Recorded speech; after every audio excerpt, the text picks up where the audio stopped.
Pont-à-Mousson, July 26, 1915. Since Friday, things have been topsy-turvy. Our section leader was away en repos, and Glover, who is in charge in his absence, naturally feeling responsible for the safekeeping of our many ambulances in this division of the army, thought best to evacuate Pont-à-Mousson. Of course, the point of virtue in the idea was to avoid the possible loss of some of our men as well as cars, which would be a tragedy for the French wounded. But our section is here to give its best service, and I can't help feeling that it is better not to lower the standard of work and efficiency by retiring to somewhere. Perhaps I have rather forcibly expressed this idea, but a number of the men here are of the same opinion. I sleep at Pont-à-Mousson as usual, and of course Schroeder does too, and now 3 others also. I want to point out that the moral effect of seeing us about this place is very great on the soldiers encamped here. And if you could have heard their condolences and seen the look of pleasure on their faces when Schroeder and I walked down the street last night, you would realize that what little extra risk it involves is negligible compared to its beneficial effect. However, when Salisbury returns, we may have to leave for good dear old Pont-à-Mousson. I suppose you saw in the official French report of the 29th that we had been shelled.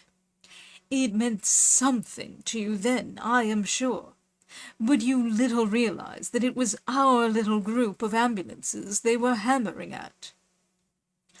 Our whole section has been cited by order of the division, and last night the official wording, etc., was sent to us. It is really a very great compliment, and I am so pleased. I expect Salisbury will get decorated as head of the section. Here is a translation of it.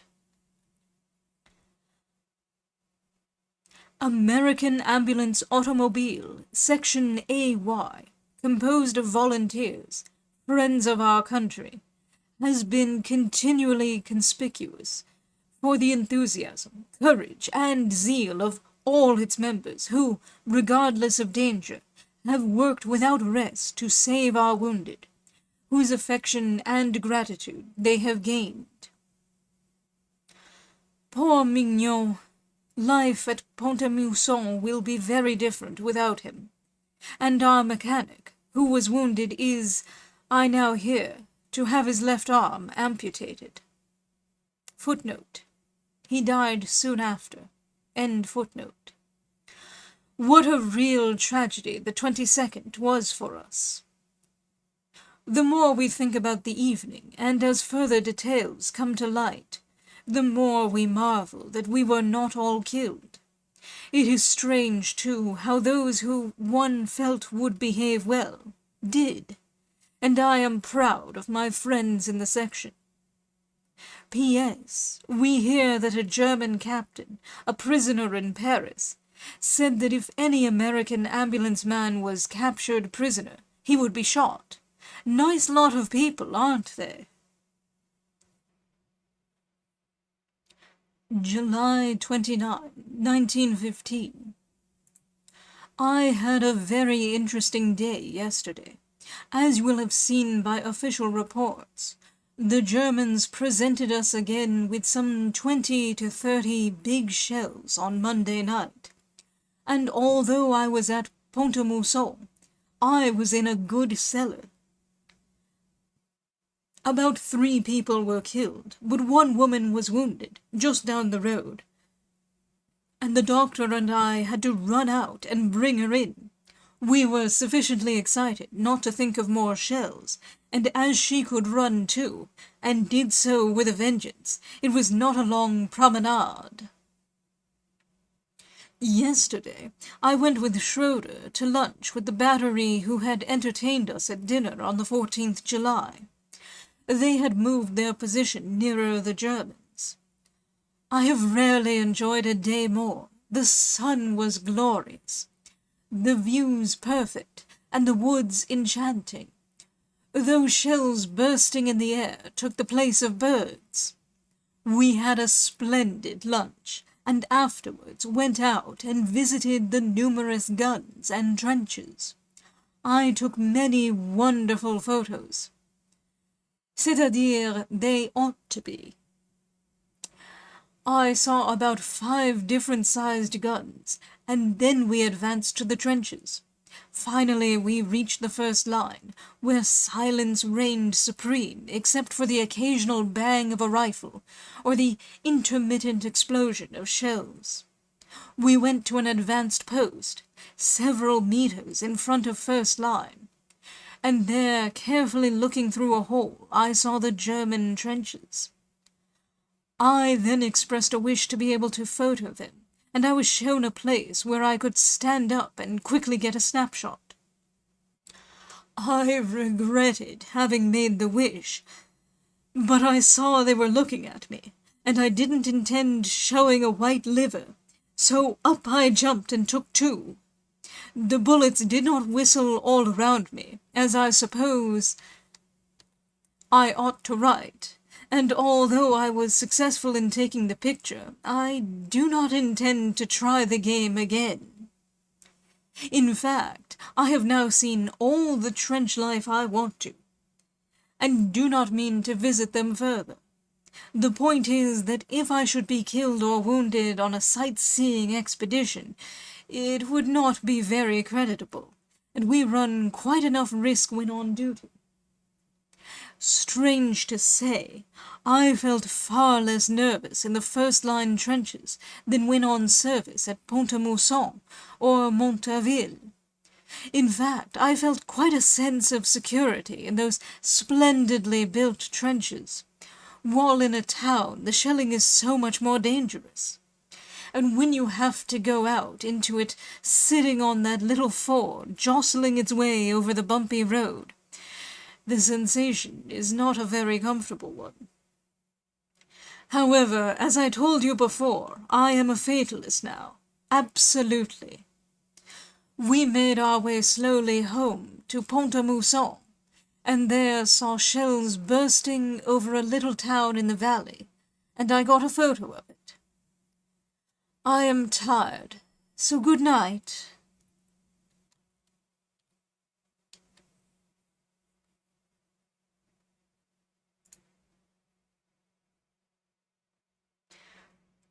The snapshot of a German first-line trench from a French advance post.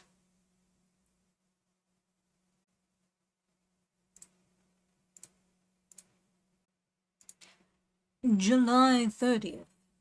All your letters from July 4th to July 15th have just arrived, and also a very nice one from Marconi. It was a great joy to me to know of your success and of your glorious effort. Things are gradually quieting down here, but we have had a dreadful time. However, I am glad the work we are doing is so well worth the cost. One has little time and less inclination, in the presence of such great tragedy, to consider the virtue of one's personal service. But somehow it is good to remember that, although one has done work at the front, it was without pay, titles, etc. I acknowledge that I look forward to October, when I plan to go back for a bit. I shall have had 4 months' service at the front, without a rest, and although I can, I hope, keep going another 8 or 10 weeks, I feel that without some respite the winter would finish me, if the Germans omitted to do so. I find myself feeling an intense, though futile and unphilosophic, resentment at my physical condition. The not being able to eat enough to keep always at top speed. And of course one can never allow even a shadow, much less a mention of one's own problems to appear. The personal equation practically doesn't exist here.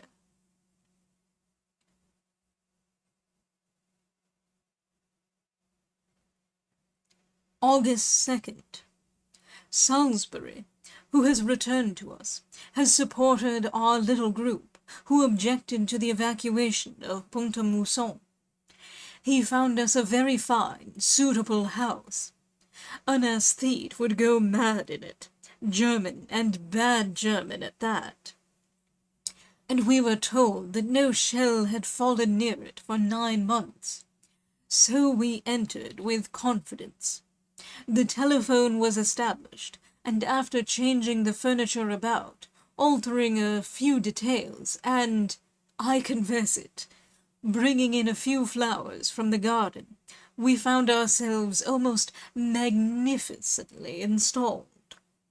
Yesterday, the 1st of August, the French violently bombarded a town where a German regiment was en repos, and when I arrived at Montauville for day duty at 7:30 yesterday morning, I was told that all the towns around here were expecting a bombardment in revenge.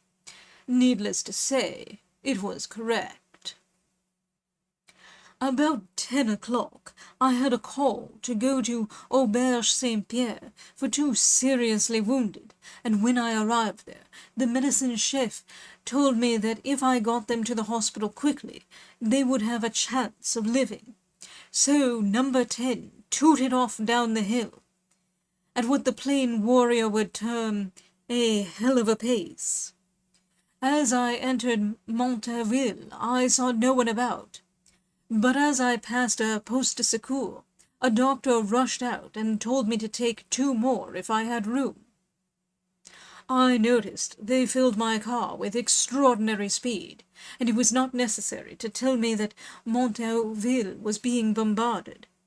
My stretchers filled, I set off again for my destination with the 4 seriously wounded. I decided to take a different road, which was quicker, though supposed to be more dangerous, and 2 big shells fell on the road I did not take while I passed. I began to think myself lucky. As I entered Pont-à-Mousson, I saw no one about, a bad sign, and on turning to go to Dieu-Lord, where we take the wounded, I saw a huge shell explode 200 meters down the road I was to drive along. Had the ambulance been empty, or with only slightly wounded, I should have waited, of course. But under the circumstances, my duty was to go on as fast as I could. I noticed ahead of me 3 large motor trucks, and the thought struck me, what if those are hit and contain ammunition? I was 10 yards away when, bang! I was half blown out of my seat. A shell had landed on the motor truck. Hardly believing I was not hit, I increased my pace and emerged from the smoke and blackness, going at a good clip, safe and sound, but shaken. I deposited my wounded and started to return, but was stopped and told that the road was not passable as 30 large 210s had fallen on it, and trees were all over the place. I forgot to mention the truly gruesome part of the tale. When I arrived at Dieu-Lord, I noticed that everybody was pointing at my car. I supposed it was because we looked so smoke-grimed. But on arrival at the hospital, several people ran out to me with curious expressions, and I then got down to discover what was troubling them. One of the poor fellows had thrown himself off the stretcher, and all of his bandages had slipped, and a trail of red was flowing from the car and leaving a pool on the ground. I got back to our bureau about 12 o'clock by a roundabout way, and had lunch, and went up about 12:30 to Montauville again. While at lunch, the shells continued to fall at fairly regular intervals on the road. Suddenly those nearest the window threw themselves on the floor, an action familiar to us constantly under shell fire, and before you could sneeze, the lot of us did likewise, and we heard an éclat, fly over the house. Laughing, we got up.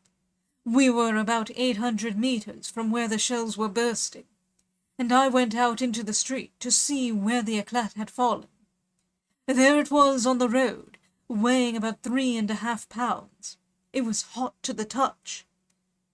3.5 pounds thrown 800 meters. I have kept it as a paperweight. As a little luncheon incident, it is entertaining. Nothing of great interest happened during the afternoon, except that I broke my foot brake and tomorrow must put in a new one. After dinner, being off duty, I went to bed about 8 o'clock. Schroeder left yesterday to go and see his brother who is wounded. He returns in about a week.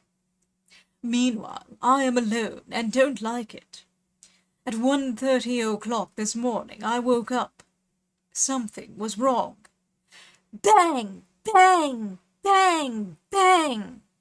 Pont-à-Mousson being bombarded, and badly.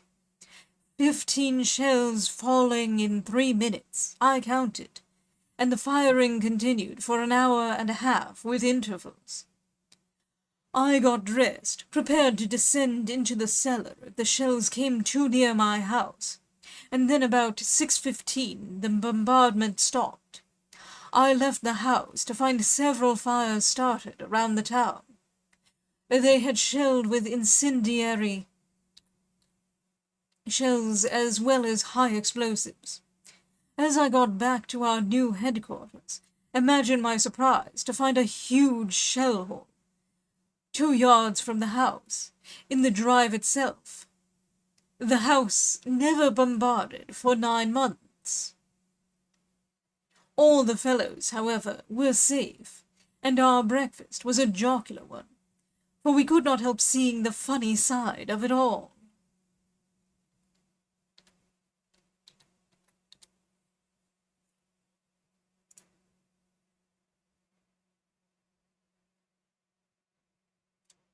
Houses at Pont-à-Mousson.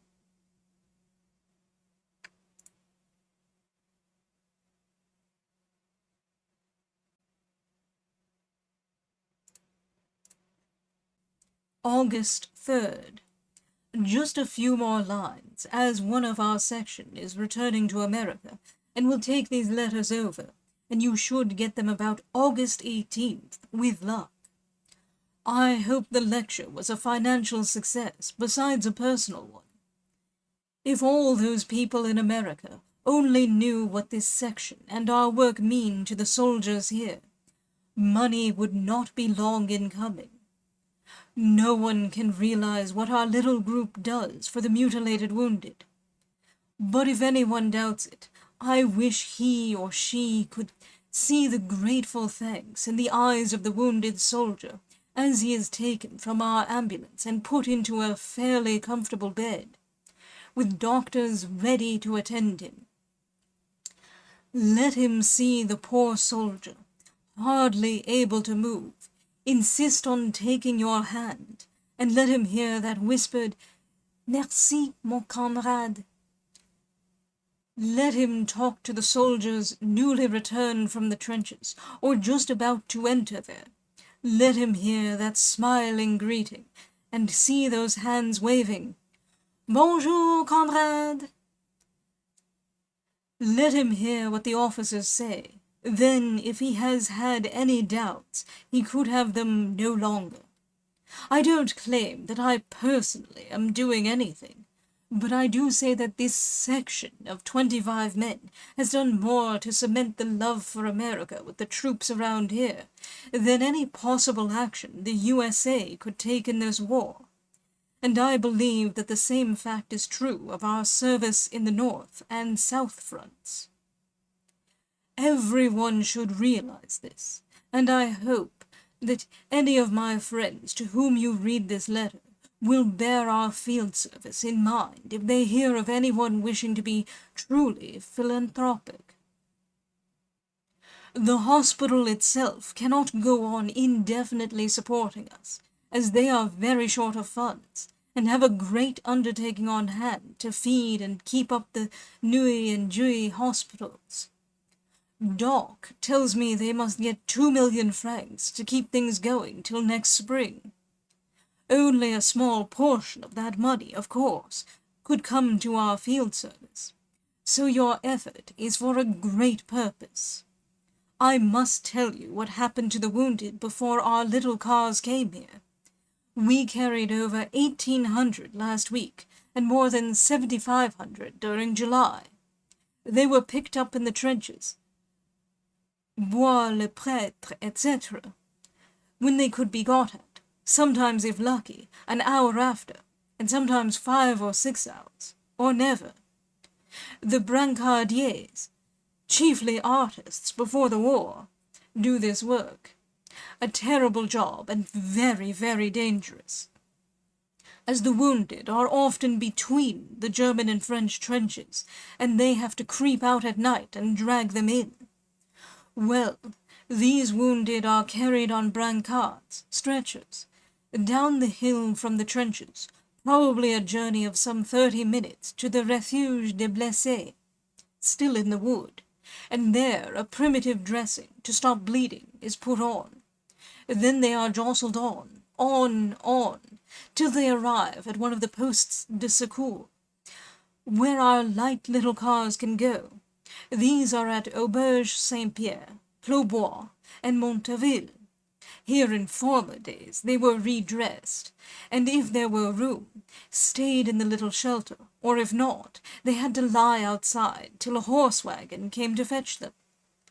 Sometimes they would have to wait many hours before their turn came, and even the most urgent cases would not get away and arrive at the hospital for a long time. Hundreds of soldiers died thus. Now, with our little cars, an urgent case is at the hospital, ready for operation in 20 minutes at the most, and generally about 10 to 15, no matter what time of the day or night. That is why these soldiers around here are so grateful. I have seen cars go up to Auberge Saint-Pierre to fetch an urgent case, when the driver knew the road was being shelled. And the soldiers who see our cars tooting up the hill wonder and say, "Volontaire?"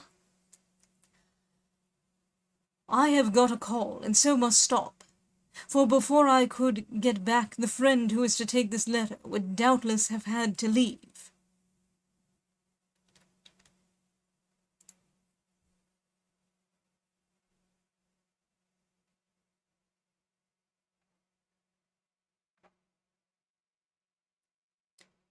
One and a half hours later.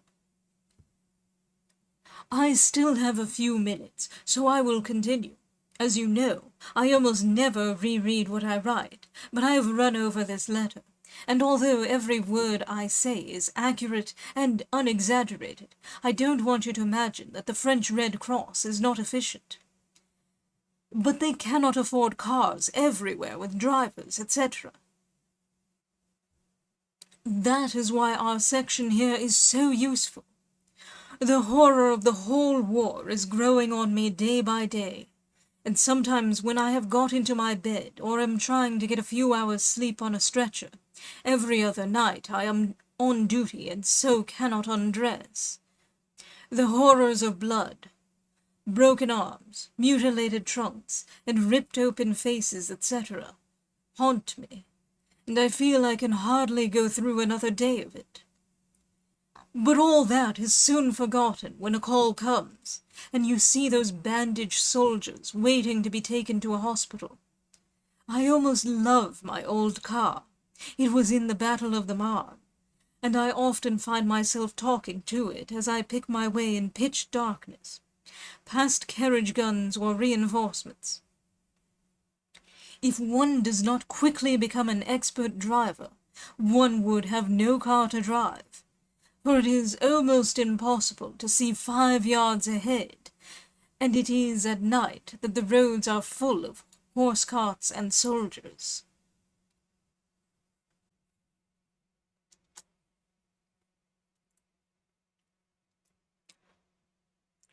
August 6th. 1915. I was delighted to see Doc today.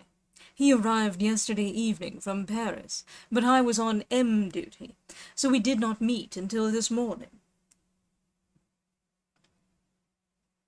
We had a long talk, and I told him the story of the fatal 22nd. The recital of it only seems to have re-impressed me with the horror of that night. We are now quite comfortably settled in our new quarters, a house never shelled until just after our occupation of it, when we received a 77 a few feet from our windows. I do not know why it has been spared, unless the Boches were anxious not to destroy a creation so obviously their own. Architecturally, it is incredible. A veritable pastry cook's chef d'oeuvre. Some of the colors within are so vivid that hours of darkness cannot drive them out of vision.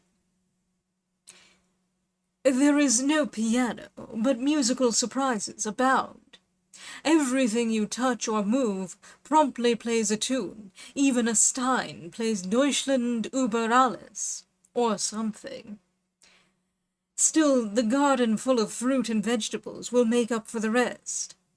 Over the brook which runs through it is a little rustic bridge, all imitation wood made of cast iron.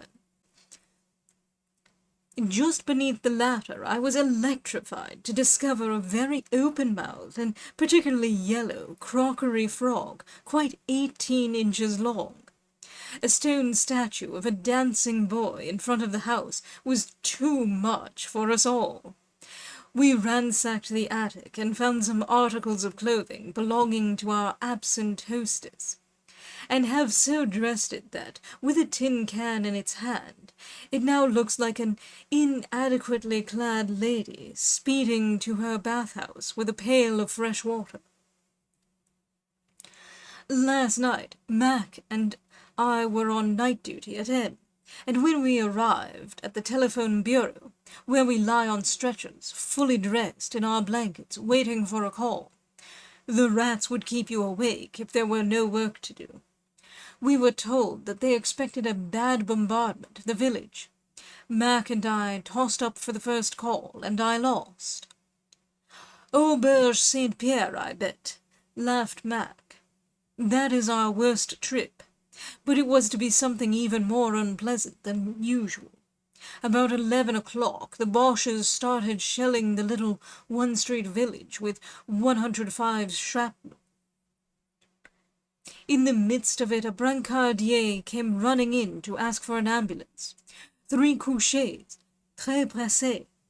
Of course, I had to grin and bear it, but it is a horrid feeling to have to go out into a little street where shells are falling regularly. Start your motor, turn, back, and run a few yards down the street to a poste de secours, where a shell has just landed, and another is due any moment. "Are your wounded ready?" I asked, as calmly as I could. "Oui, monsieur." So out I went, and was welcomed by 2 shells, one on my right and the other just down the street. I cranked up number 10, the brancardier jumped up by my side, and we drove to our destination. I decided to leave the ambulance on the left side of the road, the side nearer the trenches, and therefore more protected by houses from shell fire, as I thought it safer on learning that it would be 15 minutes before the wounded were ready. And luckily for me, for a shell soon landed on the other side of the road where I usually leave the ambulance. My wounded men were now ready.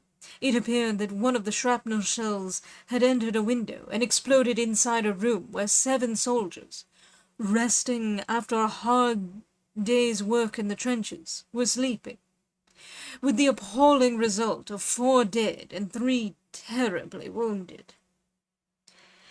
As I felt my way to the hospital along that pitch-black road, I could not help wondering why those poor fellows were chosen for the sacrifice, instead of us others in the telephone bureau.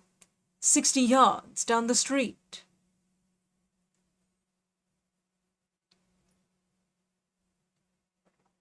However, here I am writing to you, safe and sound, on the little table by my bedside, with a half-burnt candle stuck in a Marathi cigarette box.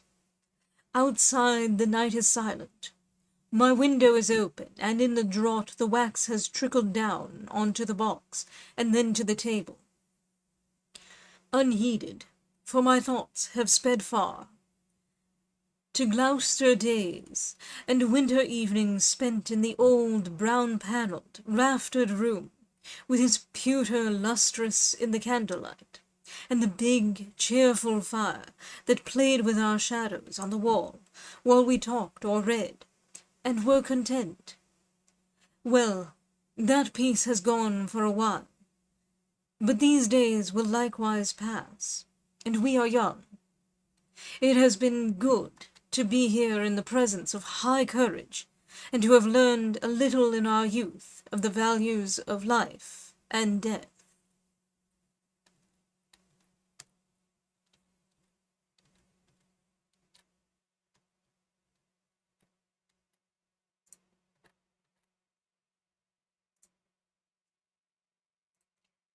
Cemetery at Pont-à-Mousson.